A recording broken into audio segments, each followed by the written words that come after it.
We have the top 10 games for your college football weekend. Top 10 most watched college football teams so far this year. 9 of the 10 are from the Southeastern Conference. This is the unstoppable force versus the immovable object. I had a hard time even getting this into the list when I look at this game now. This will be a close game. Virginia's been finding ways to win games. I tend to lean Texas Tech when I pick these games. In this one, I stayed away from. Well, you may not be able to watch YouTube TV and ESPN this weekend. We say that because they normally get things done at a deadline. But if you can't watch, Withow's about to tell you what you're about to miss. Some big games at the top of your list. There have to be, Chad. Yeah, there is. And I'm a little bit worried because the old post on social media has already gone out that if it's not done for an extended period of time, you're going to get a $20 credit, which I know makes you really happy. Hutton, we're both YouTube TV subscribers. Yeah. That $20 credit is going to come in handy when I can't watch a single big game tomorrow on YouTube TV. But, yes, hopefully in the last hour they get something done before Saturday. Here are the top 10 games of your college football weekend. Need more reasons to watch college football? It's time to bang some hats. Here's Chad Withrow's must-see games this weekend. Top 10 most watched college football teams so far this year. 9 of the 10 are from the Southeastern Conference. Ohio State, the only outlier. They're 7th nationally. ESPN, Disney, dominating college football. The SEC, dominating college football. Get this shit done, YouTube TV. They will. And Disney, please. That is what I beg of you. Those numbers will change if this doesn't happen. That's my plea as we get started with the top 10 games of the week. And at number 10, if I'd have told you that Penn State, Ohio State before the season on Big Noon Kickoff on Fox would be the 10th best game of Week 10, you would have thought I was crazy. But here we are. Hutton, I had a hard time even getting this into the list when I look at this game now. Penn State is a 21-point underdog on the road at number 1, Ohio State. This is the noon game on Fox. Penn State's last win in this series came in 2016. Ohio State, they really are seeking a running game right now. They've got it going on with Smith and Tate in the passing game. Julian Sayin, a legit Heisman candidate, but they're only averaging 3.8 yards per carry in Big Ten play. Can they get that running game going against this Penn State defense? Chad, not only do you have this as your 10th game, which is crazy to look at, you have to have Vanderbilt, Texas in your top 1, 2, 3 games of this weekend. Consider where we were 2 months ago to where this sits now. The Buckeyes have only allowed 19 points in 4 home games. I'm not saying double the spread, but I would lay the points. Yeah, I want to be interested in this, but I'm looking at it, I'm like, I don't see any way Penn State keeps this thing close. Ohio State is so much better. Maybe Indiana is going to be that good. Maybe Oregon is that talented and good enough, but man, I just, outside of those 3 teams, we're going to get to 2 other teams that are somewhat interesting right now later in this list, but hard to find a bunch of compelling games or programs this season in the Big Ten. Game number 9. The ACC is getting very interesting right now, and a big reason for that, the Wahoos. Virginia ranked 15th. They are sitting there with only 1 loss right now in the season, traveling all the way across the country. We've heard coaches bitch and complain about it. Hopefully hopefully Tony Elliott gets a better hot meal than what UCLA's coach got on the way out to their game on this long flight. Virginia at Cal. Virginia 4.5-point favorite. 3:45 Eastern time kick on ESPN2. Virginia has a great defense, but Hutton, we've seen them survive here of late. They survived by a half a yard in overtime on a failed 2-point conversion attempt from North Carolina a week ago. Will they survive this trip all the way across the country? You know, the Cavs have not played well as of late, but they continue to win. And they're close games. I mean, UNC went for 2 in the win. They stopped them last week. Virginia did. Yeah. But they have a 3-point win at Louisville. That looks really good. They have a 2-point win against Washington State and then a 1-point win against UNC. This will be a close game, but Virginia's been finding ways to win games. Yep. I'm with you. Give them credit for that. Game number 8, let's stay in the ACC. A good week for the ACC this week in the top 10. Number 10, Miami, a 10.5-point road favorite in Dallas, taking on SMU. 12 p.m. Eastern time kickoff on ESPN. Disappointing road loss for SMU last week. They fall 13-12 at Wake Forest. They got to create explosive plays with Kevin Jennings and that passing attack, or through the run game for Rhett Lashley in SMU. We talk a lot about Carson Beck at Miami. That Miami defense, led by Ruben Bain and company, really, really good also. Can SMU find enough big plays in this game? I think they're going to be right there with a chance to beat Miami in this game, Hutton. And Miami still licking their wounds a bit. They look good against Stanford, but that disappointing home loss to Louisville a couple weeks ago. Fletcher picked up the pace last week, 3 touchdowns. Carson Beck, 4 interceptions. 4 picks for Carson Beck last week against Louisville. Tough. Yeah. Is this the downslide, or is he going to pick up and be the convict that he was in week 1 against Notre Dame? Yes. Less Catholic, more convict is what we're saying for Carson Beck. If you're looking at that rivalry. In this game, you need it. Notre Dame, once again, not on the list of the top 10 because they're not playing anybody outside of the first couple weeks of the season. Game number 7, number 13, Texas Tech on the road at Kansas State, 12:30 Eastern Time kick on Fox. 2:30 Eastern Time on Fox. 7.5-point road favorite is Texas Tech. The Wildcats have turned it around. They've won 8 straight in this series against Texas Tech. It's crazy to see some matchups where one team just has such a mental edge over another. I'm not saying this is that matchup. I'm saying Kansas State, Kansas is that matchup. Kansas State whipped a pretty good Kansas team last week. Lance Leipold has done a good job. You can't beat Kansas State. Kansas State, no matter what the teams look like, they roll into that game, and they beat the hell out of Kansas. They did so again last week. Avery Johnson for Kansas State. He's thrown for at least 2 touchdowns in his last 4 games. Difficult start to the season for Kansas State. They figured out how to play in recent weeks, Hutton. I'm putting Texas Tech on upset alert in this game on the road. Same. I feel like every time I watch Texas Tech, they're not playing their best. Yeah. But every time I'm not paying attention to them, they're boat racing teams. Can they go on the road and do this? Kansas State is the hotter team right now. And, I tend to lean Texas Tech when I pick these games.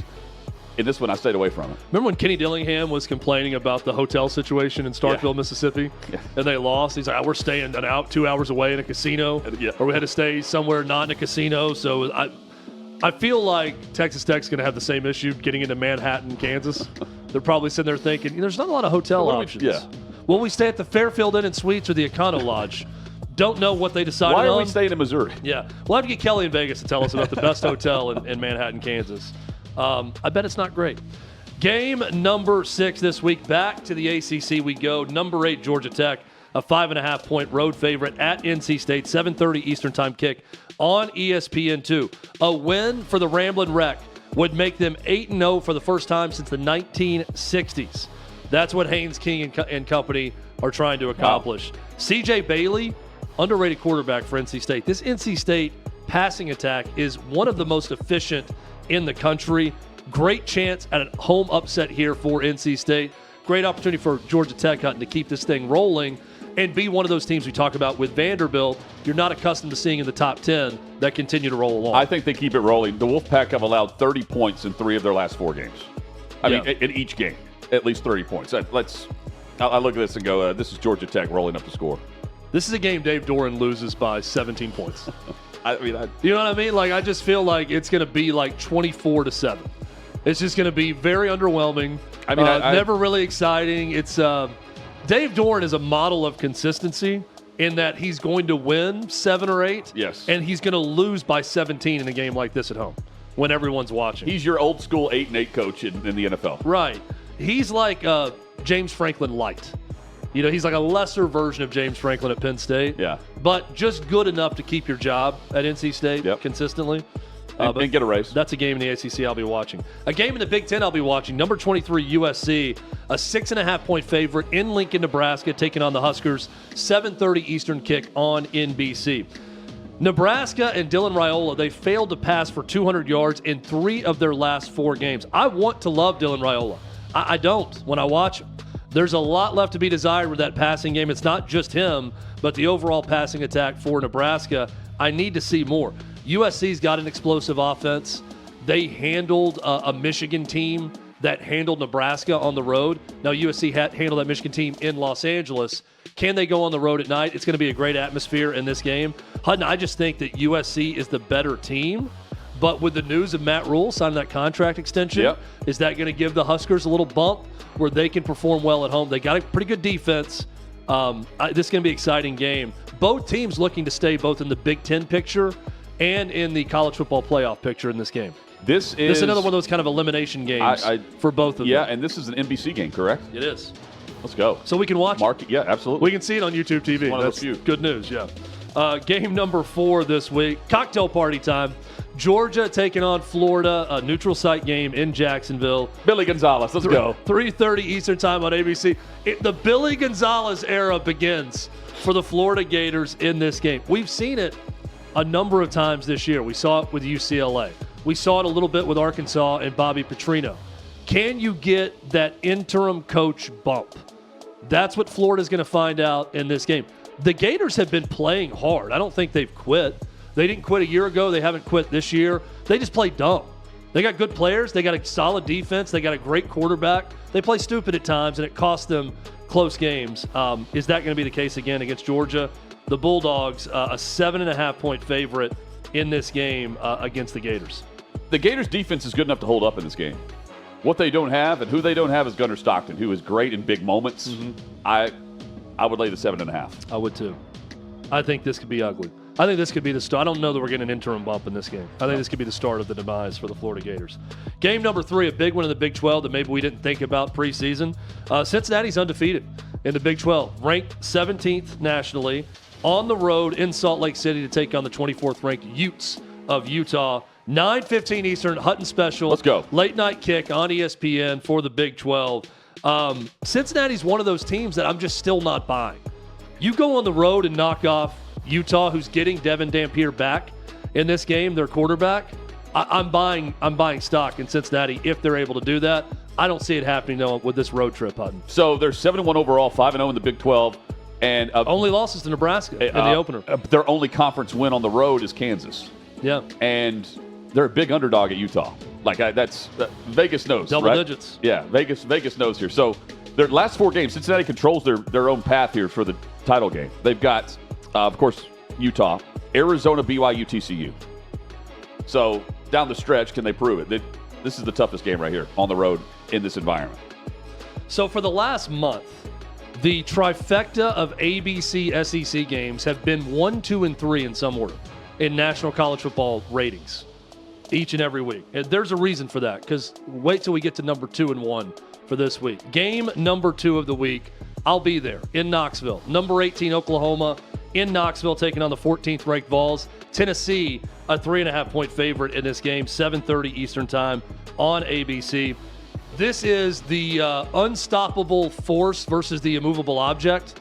The SEC and one of the nation's best offenses in Tennessee going against the SEC's best defense and one of the best in the country in Oklahoma. My question for Oklahoma is, what have they done against the good offenses they faced? Texas got something going against them, and Texas does not have a good offense. Ole Miss does have a good offense. They went up and down the field in Norman, Oklahoma a week ago.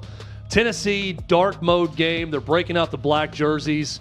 Is that Oklahoma defense really going to stop Joey Aguilar in Tennessee? I don't think so. Here's also what I don't think. I don't think Tennessee's defense can stop anybody right now. They might be getting some guys back from injury this week, but does the home field atmosphere help that defense? They have been able to generate big plays. Oklahoma, with all their great defensive stats, they've only forced 4 turnovers all year. Tennessee's got 5 defensive touchdowns. They forced 10 turnovers on the season. So it's feast or famine for that Vol defense. Yeah, Tennessee's known for running the football. That's not the case this year. No. And 20% of their offense feature plays that are for 25 yards or more in the passing game. I mean, big plays. You mentioned the big play capability. So with this in mind, Chad, OU's defense, stout against the run. But they have faced weak passing offenses. Mm-hmm. We saw what Ole Miss did to them. Yep. In the with their passing. Arch had his best game. And this, yes. And so here's Tennessee, the best passing offense they will have faced to this point. Yep. And explosive. So I don't expect Tennessee at home. And Ole Miss is good. I don't think it's any doubt. Joey Aguilar, give me him and his deep passing ability no doubt. Over Trinity Chambliss in the passing it used to be the explosive plays were a bonus for Tennessee. Now it's a necessity. Something to watch also, Oklahoma starting a true freshman corner in this game against Tennessee's passing attack. 2 true freshman offensive tackles. This is going to be a rowdy environment at night. It's a great point. That could be a factor in this game also. With a Tennessee pass rush that was good early in the year, has disappeared of late, but they've got the ability to get it going. Game number 1, Hutton, you previewed it earlier. This is why ESPN ABC dominating the ratings, because you get surprising games like this that everyone's going to watch. Vanderbilt at Texas. The 9th-ranked Commodores. Yes, the 9th-ranked Commodores on the road against the 20th-ranked Texas Longhorns. Longhorns favored by 2.5, 12 p.m. Eastern time on ABC. This is one of those games where you watch both teams play throughout the year, and you think, how on earth is Texas favored? Well, it's at home. That's one reason. Arch Manning coming back from a concussion. That's not good for Texas in this game. But Hutton, I think also there's still, and this is what Vegas is showing us, with all the good of Vanderbilt, I think their defense doesn't get enough credit for what they've been able to do this year, especially last week against Missouri. There's still this, Diego Pavi's not throwing for over 200 yards. There's this sense that it's still a little bit smoke and mirrors with them. Yep. And going against this Texas defense, that gives me pause to pick Vanderbilt in this game also. I think this is a low-scoring game, but I think Texas probably gets it done at home in a close game. So a major concern for Vanderbilt, they run, in terms of how many plays per game, they rank 15th in the SEC in conference games. Yeah. In number of plays. But they're great at time of possession because they're snapping that thing with 2 on the play clock every time. Their opponent this week runs the ball fewer times in SEC matchups than any other team. So, I mean, Texas only averages 76 yards per game rushing. But Vanderbilt gives up the first down on 4th down opportunities. Will Texas be aggressive? 7 of 11. That's the number of conversions on fourth down opportunities against Vanderbilt's defense. And can Vanderbilt just get off the field on those plays, and can they keep Wingo from taking over the game? And here we are in November. This is an elimination game from the playoff for Texas. It's not one for Vanderbilt. They could lose this game and still make the college football playoff. It makes it a lot harder. Then you got to go to Tennessee and win, likely, and win out. But that's pretty crazy to think about, you know. And great thing for the SEC, I think you got 8 teams that are still in the college football playoff mix, half your conference. You're going to November. I mean, that's what you want, right? It's like pro sports. You want as many teams as possible playing for a shot in the playoffs late in the year. We're to the last 4 weeks of the season, and you got half your conference still in a position to win their way into the college football playoff. Not bad. Not bad. It's eyeballs on the product. Chad, well done. Top 10 games of the college football week. Do we know where Big Game Beth is? Let's find out where. It's where's Big Game Beth this haven't week? had an update in a while on Big Game Beth. I know. It's okay to be ambitious. There we go. Oh my gosh, it's Beth. We've got to find out where she is. Do we have a Big Game Beth game of the week this week? Do we know where she is? I don't know. I can probably tell you where she's going to be, Hutton. If you give me a second. Let's just go to the Big Ten. Yep. Let's look at an early game, right? Shockingly, this is one that is not on Big Ten Network. Big Game Beth game of the week, Rutgers at Illinois. You are looking live on Champaign, Illinois. It's going to be a blustery 46 degrees and overcast at kickoff. That's perfect for her. At 11 a.m. Central Time on NBC. This is the hungover college kid waking up just right out of college from your big Friday night Halloween party in a daze. Oh, great. And the spring forward. The first thing you're going to hear is, that's the frequency you're going to hear with Big Game Beth. And that should be her game, but I don't think she's employed by NBC, so she will not be calling it. Okay. Well, maybe we won't see her either on ESPN and YouTube. Maybe not. Maybe not. What you will see are some solid NFL matchups this week. It's time for one big thing on every NFL game. I've got you covered here. 4 teams on the bye: Browns, Jets, Eagles, and Bucks. Let's start with Cincinnati hosting Chicago. Can Caleb Williams take advantage of a Bengals secondary that allows the most completions of 20 yards or more than any defense in the league? Even better for the Bears, Cincinnati has allowed 27 or more points in 7 straight games. By the way, congratulations for fantasy football owners who have Colston Loveland or Cole Kmet in this game. The Bengals have allowed 10 touchdown catches to tight ends. Lions are hosting the Vikings. J.J. McCarthy set to return this week after missing the past 5 games with an ankle injury. McCarthy, he threw 3 interceptions. He took 9 sacks in his 2 starts on the season. The Lions coming off of a bye week with a defensive front that can get after J.J. McCarthy, especially with their banged-up offensive line. Last week, the Vikings were playing their third-string left tackle, their third-string right tackle, and third-string center. And Aiden Hutchinson just got extended. Packers and Panthers in Green Bay. Every game matters for the Packers right now. They sit atop the NFC playoff picture. They have a slim lead over the Detroit Lions for the lead in the NFC North. The Packers have to be ready to stop a Panthers' fifth-ranked run game led by Rico Dowdle. And the former Cowboy here, he's averaging 130 rushing yards over the past 4 games. I mean, he's getting after it. Texans and Broncos. By the way, Hutton, there's something about the 5-1-1, the tie, that just completely knocks off my equilibrium when I see a team's record. Right? Yeah, the balance is way off, 4-4 versus 5-1-1. I like that rule still exists in the NFL, and you can still occasionally get a tie. But I hate when I see it in practice on an actual record. I hated that game went to a tie. That tie was against the Cowboys, and it was a great game. Terrific. And all of it, you watched, you were entertained, but you were left empty at the end. You're like, that's it? It's over? Why? No winning? Don't get excited, people in Alabama, when I say this, but as my old coach told me, it's like kissing your sister. That's a tie. So when you have a tie football game, it's the Kiss Your Sister Bowl. And that was the Cowboys and the Packers. Not the case with Texans Broncos. Strong matchup here. 2 of the best scoring defenses in the NFL. Broncos defense allowed the 5th fewest yards per game. That's including the 5th fewest points per game as well. Both quarterbacks coming off of strong performances. You have Bo Nix, C.J. Stroud. They torched the Cowboys and the Niners in Week 8. Patriots and Falcons in Foxborough. The Patriots, they've got 2 straight double-digit wins against opponents that were awful. That's why they're favored here by 5.5 against Atlanta. But they have to face Bijan Robinson. He can wreak havoc. But it may not be against New England. They have not allowed more than 50 rushing yards to an opposing running back this season. That's insane. New England, they've led at the half in a league-high 7 games this season. And then there's Michael Penix Jr. Said his worst moments on the road. Only Cam Ward has a worse quarterback rating on the road than the Falcons quarterback. 49ers, they're back on the road against the Giants. The 49ers, one of 2 teams without a run of 20 or more yards. The Saints are the other team, by the way. And as for the run game in New York, of course, Scadaboo, he's done for the year.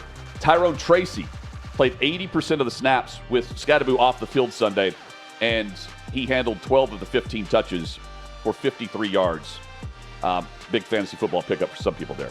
You got the Steelers back home hosting the Indianapolis Colts. 7-1 Colts, 4-3 Steelers. Colts getting the Steelers defense that's really struggling, which means good news for Jonathan Taylor. Fantasy football legend this season. There's now nearly a 100-yard gap between Taylor's league-leading 850 rushing yards and then James Cook at 753. Indy, 3-point road favorite. They're 6-2 against the spread this season. Chargers are at the Titans. Chargers are here. I thought you were going to end with that. Chargers are at the Titans. And next we have? This is like good team, bad team. The Chargers average 81 more total yards per game than their opponent. That's the second best margin in the NFL. The Titans average 110 fewer yards per game than their opponents. The Chargers, they've allowed multiple touchdowns, passing touchdowns, just once this season. That's the fewest in the league. Wow. The Titans have allowed rushing touchdowns now in 9 straight games. That's the longest streak going back to last season in the NFL. And correct me if I'm wrong, but I'm pretty sure you and I were close to getting a tryout as a cornerback for the Titans this week. Yeah, I mean, considering all the moves they've made with the roster. So consider what and injuries they have in the secondary. Yeah, and Justin Herbert. Yeah, double the spread. Be a lot of press coverage and getting burned deep. If I were playing corner out there, I would just try to hit the person and miss, and they would go right around me. But that's going to be the Titans on Sunday probably against these receivers. Here you go, CBS special. This is Nance and Romo. Strike up the band if they had one. Bills and Chiefs. Matchup always delivers. Patrick Mahomes, 5-4 against the Bills, including the playoffs. He's 1-4 against Buffalo in the regular season. Kansas City's offense, playing the best ball they've played in years. 31.5 points. They're averaging over 400 yards per game. Both of those totals are since week 4. They've really cranked it up. Raiders and Jags. Las Vegas has turned the ball over on a league-high 16% of their drives. The Jaguars have a takeaway on 17% of opponents' drives. So I expect Jacksonville to get some turnovers here. Rams and Saints in Los Angeles. The Saints have trailed for a league-high 87% of their offensive snaps on the season. Sunday Night Football, Commanders hosting Seattle Seahawks, who need a win to remain leaders in the NFC West. They're the road favorite here. Seattle has won 2 straight games and 5 of its last 6. They're now 5-2 on the season. And the Commanders have dropped 3 straight and 4 of their last 5. Monday Night Football, Cowboys and Cardinals. Arizona has dominated Dallas in recent years. They've won 7 of the last 8 matchups here. Dak Prescott has just 1 win over Arizona. That was back in 2017. That is one big thing on every NFL game. Well done, Hutton. Well done. Can we say well done for wrong team favored for us from last week? For you okay, and for Sean. Okay, I was trying to figure out who all got some points. Do we have the leaderboard for wrong team favored? I think Adam is getting credit for the win he did not have. He switched last second because I talked him into something, and he ended up losing. He's getting credit for that? Let's just... Oh, okay. Yeah. Okay, so coming up, we've got wrong team favored, and we have Armando Salguero as well. Let's straight ahead here on Hot Mic.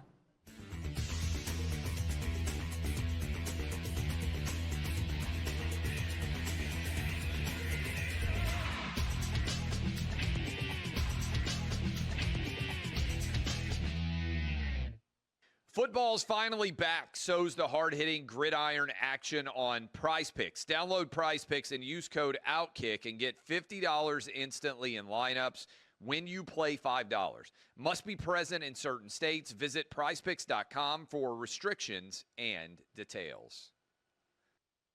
6th and Peabody, our location. Hop here, Smoky Moonshine, Hot Mic, Hutton with Rhule, here at OutKick.com. This episode of Hot Mic presented by Prize Picks. You and I make decisions every day, but with Prize Picks, being right can get you paid. Don't miss any of the excitement this season with Prize Picks, where it's good to be right. It's simple to play. You just pick more or less on 2 to 6 player stat projections, and if you get your picks right, you could cash in with Prize Picks. We love the app, and you can use the code HOTMIC, HOTMIC, $50 in lineups after you play your first $5 lineup. That's code HOTMIC, HOTMIC, $50 in lineups after you play your first $5 lineup. Prize Picks, it's good to be right. Gentlemen, this week on Wrong Team Favored, I am going with Nebraska over USC. And I'm taking the points here because, well, USC's 1-2 on the road, 2-6 on the road since they entered the Big Ten, and Lincoln Riley's 9-9 overall on the road since he took over as head coach here. So with losses to Illinois and Notre Dame, give me Nebraska at home. So I need points, right? I'm looking at the point total right now. It's like, we're getting into Final Jeopardy here in the last month, where you got to wager the correct amount of dollars to make sure you can win the competition. So I'm throwing up some Hail Marys now. I strongly considered Kansas State at home over Texas Tech at 7.5, but I need double digits. I need a big one to hit at some point to get back in this race. Give me SMU minus 10.5 or plus 10.5 at home against Miami. I think the Hurricanes will lose one more this regular season. And looking at their remaining schedule, Syracuse, NC State, at Virginia Tech, at Pitt, they're not losing those games. This is the game they will lose. Give me SMU in Dallas to upset Miami. Adam? Guys, my total is wrong because I changed my pick last week after Chad talked me into taking Mississippi State. And I'm doubling down, and I'm taking them again because I think it was Chad that said eventually if Mississippi State keeps playing this way, they're going to get somebody. Does Arkansas count as getting somebody? I don't know, but I'm doubling down because I need points. Sean, the win streak, will it continue this week? Let's see. What do you guys know about this guy, Nick Minicucci from Delaware? I love his name. I have him taking down Liberty. 3.5. Give it to me. I like this Delaware team. The quarterback that they have, good with his arm, good with his legs on the ground. I don't like Liberty either, so this is a win-win pick for me. Is this game in Delaware? I hope this is a home dog situation for the Blue Hens. This is in Lynchburg, Virginia, which going is on the road. About a bag of garbage of a town. It is, nothing about Lynchburg anybody needs to see. Nick, way down yonder in the Minicucci, is going to that's an amazing name. The other one I strongly consider, I'm just going to throw out all of them and see if any of the ones that I mentioned actually hit this week. Navy is a 6.5-point road dog against North Texas. Navy's undefeated. No one's talking about Navy as that group of 5 team. Now they've got North Texas has been turning. They've got on, Notre Dame, and they got some really tough games coming. And the tough part of their schedule is about to start. I think they play South Florida coming up here soon too. But almost a touchdown favorite. I consider taking the midshipmen. Well done on our picks, guys. This is the scores that we've had here are the best we've had in I think ever in the history. Best we've had in a while. Yeah, and I well would done. like to point out what Adam said. I am not in last. He is. No, that okay. was a misprint All right. up there. Yeah, he's in last. A quick 60 seconds while we get Armando Salguero ready for the show that's next here on Hot Mic.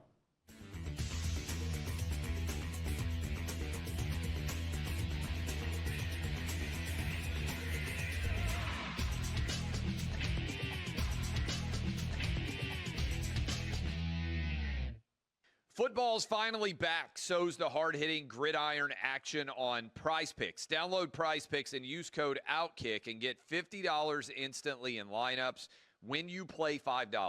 Must be present in certain states. Visit prizepicks.com for restrictions and details.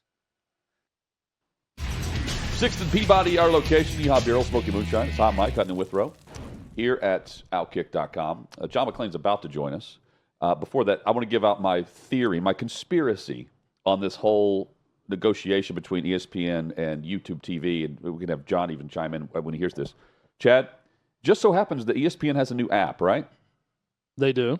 And their highest rated games have been which games? The SEC, right? Yes.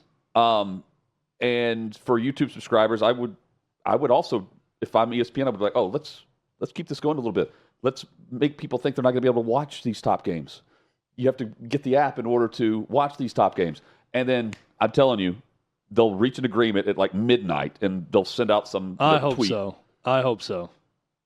I'm worried. ESPN's, they're not sweating this because they're trying to push everyone to get the app. it's a $30 app or whatever it is, right? Yeah. You know how much it is? I don't know. John, hope things are well. I agree with your theory, but Okay. if you're like me, you don't have the app and you don't have YouTube, and you get to see all the games you want. Yeah, how are you going to hate watch the Texas Longhorns tomorrow against Vanderbilt, John? If you can't, if you're a YouTube TV subscriber, I hate this stuff. It only hurts the consumer in the end. It does, and nobody cares about the consumer at all. But remember, these always get worked out. They do. They do. They're going to give us a $20 credit, though. I saw in a statement. If it's an extended period of time, and I'm thinking, well, what is an extended period of time? An extended period of time is an entire Saturday of college football to me. Of Yeah. course. That should be an immediate $20 credit. If it's longer than that, don't charge me, because I'm paying for YouTube TV mainly to watch multi-view football games on the weekend. That's it. Speaking of subscriptions, John, I saw where Thursday Night Football, like the Amazon Prime subscriptions, the ratings have been good there. I don't know how much I trust these streaming services with how they're being, monitored or rated or whatever, but I do know that they were complaining a lot on Thursday night games, and now they're not. They're liking what they've had so far. I think there's like a 16% increase year to year. Yeah, I don't trust ratings on anything. Never knew anybody that had a Nielsen box ever in my whole life. So I paid attention to them, of course, but I don't trust them because they're all so self-serving. Yeah. So, John, Ravens win big last night over the Dolphins. Chris Greer, their GM, fired. They're going to wait till the end of the year. It's pretty obvious Mike McDaniel's going to be next on the firing squad for the Dolphins. What do you make of the move to go ahead and get rid of the GM mid-season for Miami? It's like John froze up on us. And Armando Salguero was actually working that story now. He's got that story. Yeah, he's got that story for at OutKick. Yep. Yeah, and look, McDaniel's, he's not long for this job. John's back with us. John, you're House taking cleaning, big time house cleaning. Everybody will be gone. Stephen Ross will bring in a new general manager who hired the new coach. Ross is very involved, even though he lives in New York, and I think that will not be a surprise to anybody. Can't wait to see what they do at the trade deadline, because they should start unloading players. If you have a general manager who's going to be in the charge of the next draft, and he didn't draft any of your players, you need to go ahead and start stockpiling as many draft choices as you can get. So another side of this, the Ravens. And Hutton brought this up to me last night. Ravens are still the betting favorite to win that division. Even with the 1-5 start, with the win last week, now they get to 3-5. Lamar Jackson looks good. and he's back. Are you buying stock in the Ravens now the rest of the way, even with that 3-5 record? Yeah, I've been buying stock in the Ravens even when they'd won one game because Lamar Jackson was out with a hamstring injury. So he wasn't going to be out a long time, and all the defensive players who were out have all come back. And so they are healthier than they've been all year. What I wonder, when the Texans went up there and beat them 44-10, why in the world did they start Cooper Rush over Tyler Huntley? Because Huntley played really well last week in that second victory. And, of course, Lamar Jackson had 4 touchdown passes last night. I think they'll win that division, and nobody's going to want to go to M&T Bank Stadium and play in that first round of the playoffs. You know who's happy is Derrick Henry, because whenever Lamar Jackson was off the field and out, Henry was getting, anytime he was on the field, he's getting the ball nearly like 65 or 70% of the time. It was very obvious their offense and where it was going. With Lamar back, they can disguise that a bit more, and he should be better than what we've seen, John. Well, last week, Ricard, their fullback, came back, and Henry had 2 touchdowns, and that was with Huntley at quarterback. So having that big lead blocker for a team that likes to run the ball so much means so much to Derrick Henry. On the other hand, everybody says Lamar Jackson makes him better. Well, who made him better in Nashville? He was a great running back before he ever got to Baltimore. No doubt. He didn't need Lamar Jackson to help him. Well, I guess what we could say is he's made Lamar Jackson better. That's a great point. Yeah, because, I mean, Lamar threw for 4,000 yards. He's going to make any quarterback or offense better. But No he's doubt. just that good. John, Bijan Robinson, he's been on a tear in Atlanta. Now he's facing the Patriots defense. The Patriots have not allowed 50 rushing yards to any single running back in a game this season. Atlanta's not been good, but, man, the Patriots are staring down a playoff appearance and maybe a playoff run, and their defense does not allow you to run the football. That's their only hope, Atlanta's hope in this game, and I tend to lean New England, despite how good Bijan Robinson's been. Well, first of all, they played one of the easiest schedules I've ever seen, ever. Now, they won Buffalo. That's the big victory. But look at all the teams they've beaten, and that's great. That's what you have to do. And I think Atlanta's not very good. The Falcons were open to get in the playoffs. They had to play Kirk Cousins. He was terrible. And but I fully expect them to shut down Bijan Robinson and try to make Michael Penix or Kirk Cousins, whoever starts, beat them, and I don't think they can do it. Is Drake May getting serious MVP consideration? I see people saying that, but why he shouldn't.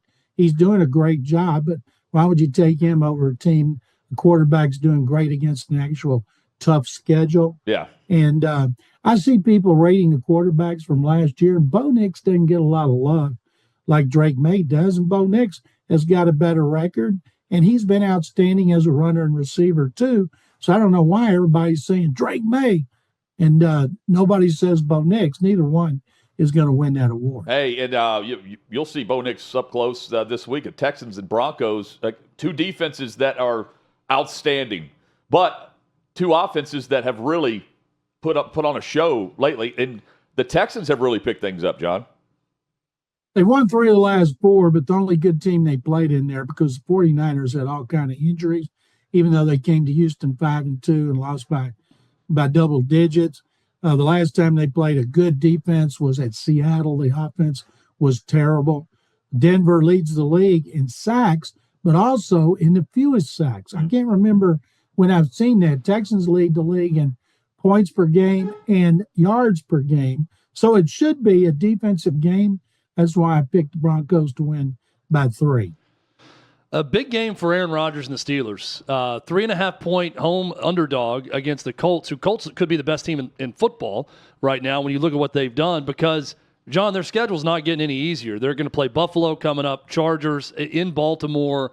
The schedule gets tougher and tougher for the Steelers at 4-3. What do you think about their chances of upsetting the Colts at home? Isn't that weird? What are their chances of upsetting? Steelers upsetting a team at home? When have we heard that? Yeah. The Steelers defense, which is the highest paid in football, but has not been real good, needs to be real good for a change. They've had like a lot of guys, veterans on that team, trying to hype them up to give their best defensive performance. And it starts with shutting down Jonathan Taylor.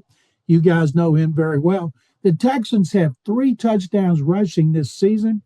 That's one game for Jonathan Taylor, who's had 3 on 3 different occasions. So you got to shut down Taylor and force Daniel Jones to throw the ball to beat you. Can the Steelers do it? Sure, they could, but I don't predict it based on what I've seen out of that defense so far. I believe Taylor has 13 on the season right now.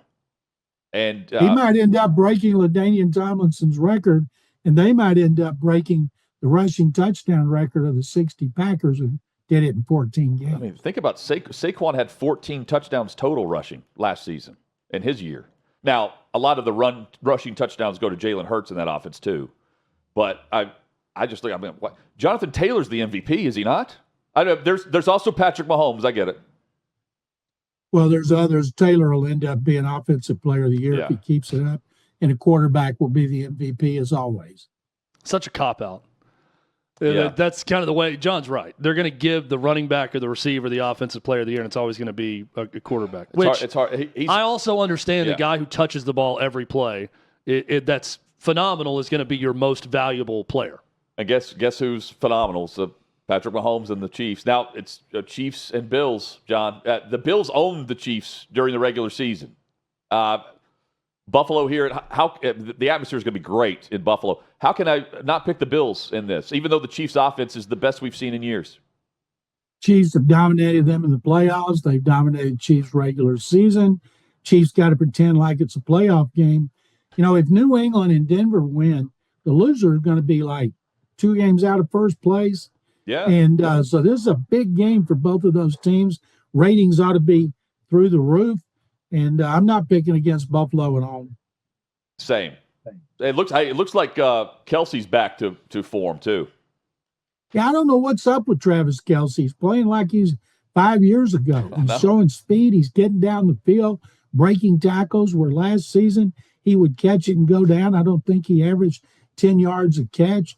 And I know we're not seeing or hearing nearly as much about Taylor Swift, and maybe that's been a benefit to him. Maybe he's excited about the success of her latest album. That's really giving him some pep in his step. Maybe. Some fresh legs. What is it? Okay, this is where it's like, normally a player comes back from injury, right? Or back from an extended period off, and there's like a game or two it takes to get acclimated again. Rashee Rice comes back and has just been tearing things. It's just how Kansas City gets things done. I mean, Kareem Hunt last year, they insert him in the lineup. Immediate production. There's something about the familiarity with who they have, and it works well for Mahomes. It works well for Mahomes because he's a great quarterback, and he gets good enough protection or makes so many plays off schedule. But it's also about Andy Reid's play calling and how they isolate players, pick out players on defensive matchups. Yeah. It is great scheme, great execution, and right now there's not a better team in the NFL than Kansas City. And if they win in Buffalo, people are going to say they are the favorite to win the Super Bowl. We know John can talk anything. So I want to ask a college football question to John here. Your Baylor Bears, John, I keep seeing Dave Aranda as a name to watch, that there could be a move or a change at Baylor. So. Well, and this is what I want to ask you. When you see all the jobs coming open right now and big-time jobs across the country, are we going to see a team that knows, hey, we're not in the best spot and this season's been disappointing, but we don't want to join this carousel this year, so we're going to, put some more money in NIL, hope for an improvement next year, back this coach one more year, and if it goes south, then you could join next year, where I don't think there's any chance it's going to be this many openings at big-time jobs a year from now with all the first-year coaches that'll be at other places. Is Baylor one of those teams that would consider that, John, or do you think that they're going to make a move? I sure hope they make a move. Aranda can't take them any farther than he has. He's a defensive specialist. Their defense is one of the worst in the country, one of the 5 worst in the country. And what I want him to do is fire him and hire Eric Morris at North Texas, who's 7-1, has a freshman quarterback, Drew Mestemaker, who's 6'4", and threw for 608 yards last week, and bring him with him to replace Sawyer Robertson. My Baylor buddies are like, oh, man, maybe they get one of these big-time coaches who just got fired. No, that's not what Baylor goes for. There are a lot of good coaches doing jobs at smaller schools, and I think after Cignetti, and you've got to seriously look at a guy who has consistently won at the lower levels, and I think some of these schools will. John, Diana Rossini doesn't just float stuff out there just randomly. She's normally well-sourced, and she said about Steve Sarkisian that she had heard through sources that he was putting his name in the hat, letting teams know that he was interested in the jump to the NFL. He shot that down in a very strong and emphatic tone post-game last week. Do you think Sark and others are doing that, back-channeling for the NFL jobs? No, I don't think Sarkisian is. Usually that's leaked by an agent to help him get a raise. But he's had 2 extensions already, and he's already making over $10 million, and he went ballistic afterward. Usually when a reputable reporter puts something out there like it, because they're getting it from sources they trust. Right. But to me, unless you get it from the guy or his agent, that there's a good chance it's not true. But on the other hand, I don't see a lot of Longhorn alums right now going, oh, my God, we got to give him more money to keep him. Not after they barely beat Kentucky and Mississippi State. If they beat Vandy at home, boy, that seems weird, isn't it? It is, yeah. If the University of Texas beats Vanderbilt at home, they're going to feel so much better about Steve Sarkisian as a play caller. A lot of them want him to give it up to somebody else. But, of course, I hope Vandy beats him. Man, I said earlier in the week, John, I feel like now more than ever, the college to NFL jump for head coaches should be not easy, but easier than it's been in the past. We've seen some failing opportunities because of the business of football. The locker room's different, all of that. But now the college locker room's different too. College is the NFL. I mean, it's a professional deal with contracts and NIL and all of this stuff. I feel like coaches should be able to manage that better than what we've seen in the past with some of these guys. Do you agree? It's worse than in pro football, because in pro football, you've got guys under contract and they can't take off whenever they want, or they've signed a 1-year deal. The movement is massive every year. And think of the money that schools are putting into their portal and their NIL departments. And of course, there's still cheating violations going on like crazy. Nobody's paying any attention to the rules. I saw some guys saying he should get an extra year of eligibility because when he started as a freshman, there was no NIL. So he was deprived of his chance to make money. And if he's like Pavia and he gets a judge who's favorable, this guy's probably going to get another year. Yeah. So every player who started off and there was no NIL should file suit and hope they get a friendly judge. I saw Nick Saban comment to Chris Lowe about the NBA G League players and the minor league basketball players that are now going to college and committing to places and going back to school after playing pro ball. And he said, I mean, what's next? The backup quarterback for the New York Giants or third string because he's not playing enough? Can you make more money at Penn State? So he goes back and just says he's got extra years of eligibility. There really is no end to it, John. And there's no end to the money that these coaches will get in raises. Matt Rhule, a guy you know there at Baylor. This is from our buddy Todd Furman. Matt Rhule has combined 0-18 versus AP-ranked opponents at both Baylor and Nebraska. And he just got an extension through 2032 with a massive buyout because his name was mentioned at Penn State, his alma mater. I mean, Nebraska fans are happy that they don't have to have a coaching change. But, I mean, does Matt Rhule deserve a contract through 2032 with what he's done? I don't think so. Well, Matt's doing what he did at Temple and Baylor. He starts slow because they're rebuilding, and then they have a better record. But they're not a dominant team. No. You know, they may never be. They should have stayed in the Big 12, but they left because they thought the Longhorns were going to tell them what to do like they tell everybody what to do. I still think it was a big mistake, but they've got the money. Good for Matt. I'm for all coaches getting as much as they can, and I don't want to hear, nobody does, any more whining about not having money anymore, because what's the figure? $168 million being paid to buyouts to these coaches who've just been fired this season. Well, and part of the deal with Rhule was he's going to get more of a commitment for NIL as part of, I don't know how they worked it out in the contract, but they're giving him more resources to buy players and to stock the roster. But I'm thinking they're paying Dylan Raiola probably $2 million. Well, they probably gave him a bigger percentage. They're paying money now for players at Nebraska. They've probably given him a guarantee of percentage of the cap. Yeah, you're right with the cap coming. But also, I mean, I would put Nebraska in the top 5 of NIL in football in the Big Ten. Yeah, I mean, there's a lot of programs that aren't spending a lot of money. Right, yeah. in the Big Ten. I don't think Minnesota's breaking the bank for their roster, and Minnesota just beat Nebraska 24-6. Remember this. Good point. That cap that's coming, that's play money because you can still have a collective giving players money. And so you got guys like Cody Campbell at Texas Tech, a multi-billionaire, just tells them whatever it costs, get them. They went out and built up their offensive and defensive lines at Texas Tech. And if their quarterback had been healthy, they'd be unbeaten. But you don't have many multi-billionaires at a school willing to do that, to say, just tell me how much you need and I'll write a check. And that's why Joey McGuire, the head coach there, is under so much pressure. You better win when you've got a guy giving you that kind of money. And there's also if you plenty don't, you of get paid to fail, though. And there's also, John, plenty of ways. I get a kick out of this when I brought up that James Franklin could take a hometown discount. Yeah. Not to an extreme level, but then that money that Penn State's going to pay him with whatever job he's got, that could be budgeted back to players. People say, well, there's a cap.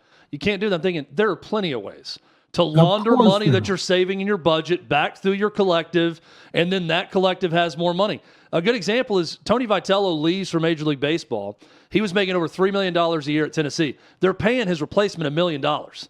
You mean to tell me that $2.5 million isn't going to magically show up in the baseball budget for players somehow, even though it's the school saving the money? They're going to get that money for a roster or for an assistant coach or for whatever they want, one way or the other. You would hope it goes back into the baseball program and is not used for the football program. Yeah, no, I think it will. I think it's part of the deal of taking the $1 million and not 2 or 3. Yeah, true. Hey, John. Who just beat a team by 100 in an exhibition. By 100? They won 144-44 the other night. They won by 100 points. Did they hold up the sign like Wilt? Maybe. That would be a great visual of the 100. The 100. John, always great to see you. Enjoy the weekend, and we'll catch up soon. Guys, that sounds good. Thank you very much, as always. Yeah. Great job, McClain. McClain_on_NFL on social. I might call off the full court press. 100. Up 70. At what point do you stop pressing? 80, 90? Do you run some shot clock at some point? Apparently not. Oh, crazy, man. 100. I mean, it's like I want to go back and watch the last 7 minutes of the game to see how they were playing it. Like at the very end when they're up 90. What was the spread? To get to 100. They played someone called Columbus State. I don't know what Columbus it is. Is it Ohio? Don't know. But that's who they played. Yeah. We're just days away from the most patriotic award show on television, the Fox Nation Patriot Awards. Back better than ever, hosted by our very own Sean Hannity. There are still tickets left to join us. It's live Thursday, November 6th. It's next Thursday, 8 p.m. Eastern at the Tillis Center in New York. All you have to do is go to foxnation.com, Patriot Awards. And once you select your ticket, you'll have the option to add in the fan experiences, the live show tapings for Fox and Friends and The Five. You've got cocktail parties and so much more. We had a record-setting show last year. This year, even bigger, with surprise guests, amazing new awards, even a special honor for the life and legacy of our friend Charlie Kirk. You're not going to want to miss it. Get your tickets now. foxnation.com/Patriot Awards. That's foxnation.com/Patriot Awards. And we hope to see you there. Chad, fun week of shows today and this week, and back at it on Monday, where we will be recapping the top storylines of the weekend. Halloween tonight. It's going to be trick-or-treating tonight. Going to get out in the neighborhood. Going to be a cold one. Jello shots. Yep. Hopefully someone's going to have Jello shots in the garage. There you go. That's always a highlight. Yeah. I'll be layered up with bourbon and Jello shots. That'll be my warm. Cheers to you for the weekend. Join us Monday. Hot Mike, Got It Withrow, 11 a.m. Eastern, right here at OutKick.com.